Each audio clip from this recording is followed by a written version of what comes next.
नमस्कार। आज हम बात करने वाले हैं उस एक चीज की जो दुनिया भर में हर किसी की जेब पर भारी पड़ रही है, और वो है बढ़ती महंगाई। ये एक ऐसी ग्लोबल प्रॉब्लम बन गई है जो घर के बजट से लेकर देश की इकोनॉमी तक सब कुछ हिला रही है। तो सबसे बड़ा सवाल यही है कि आखिर ऐसा हो क्यों रहा है। खाने पीने की चीजों से लेकर पेट्रोल डीजल तक हर चीज इतनी तेजी से महंगी क्यों होती जा रही है। चलिए आज इसी गुत्थी को आसान भाषा में सुलझाते हैं। देखिए, सबसे पहले तो ये समझना ज़रूरी है कि ये कहानी सिर्फ किसी एक देश की नहीं है। अमेरिका हो, यूरोप हो या फिर एशिया, दुनिया की लगभग हर बड़ी इकोनॉमी इस वक्त महंगाई की मार झेल रही है। ये सच में एक ग्लोबल समस्या बन चुकी है। तो ये महंगाई आखिर देख कैसी रही है? मतलब इसका असर असल में कहाँ-कहाँ महसूस हो रहा है?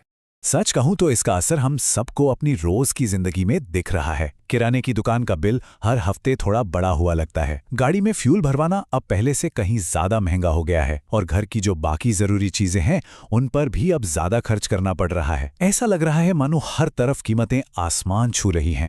तो चलिए अब उस सबसे बड़े सवाल पर आते हैं, इन बढ़ती कीमतों के पीछे की असली वजह क्या है। असल में कोई एक कारण नहीं है, बल्कि कई चीजें हैं जो एक साथ हो रही हैं। इसके पीछे मोटे तौर पर 4 बड़ी वजहें हैं।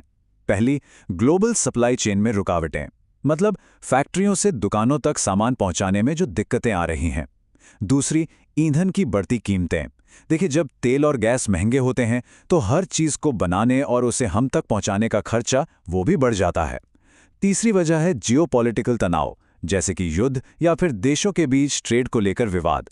ये सब कच्चे माल और एनर्जी की सप्लाई को रोक देते हैं। और चौथी, डिमांड और सप्लाई का बिगड़ता हुआ बैलेंस। लोग सामान ज्यादा खरीदना चाहते हैं, लेकिन मार्केट में उतना सामान है ही नहीं। अब ये जो सारी ग्लोबल वजह है ना, इनका सीधा असर पड़ता है हम सबकी जेब पर। चलिए देखते हैं कैसे।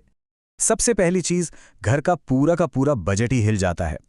महीने के आखिर में कुछ बचा पाना लगभग नामुमकिन सा हो गया है, क्योंकि ज्यादातर पैसा तो रोज की बढ़ती जरूरतों को पूरा करने में ही निकल जाता है। हालत यह हो गई है कि जो चीजें पहले बहुत सामान्य लगती थी, अब उन्हें खरीदने से पहले भी एक बार सोचना पड़ता है।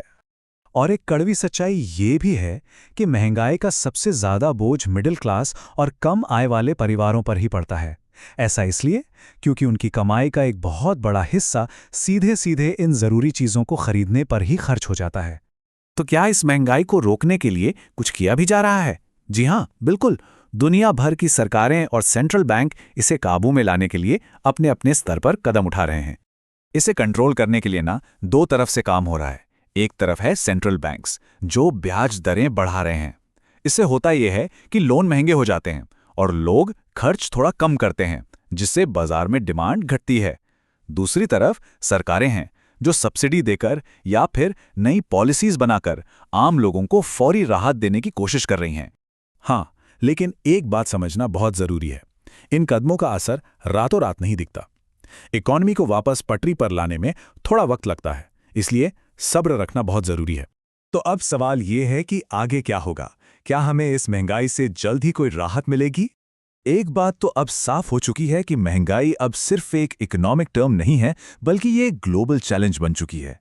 एक ऐसी चुनौती जो हर देश और हर इंसान की जिंदगी पर असर डाल रही है।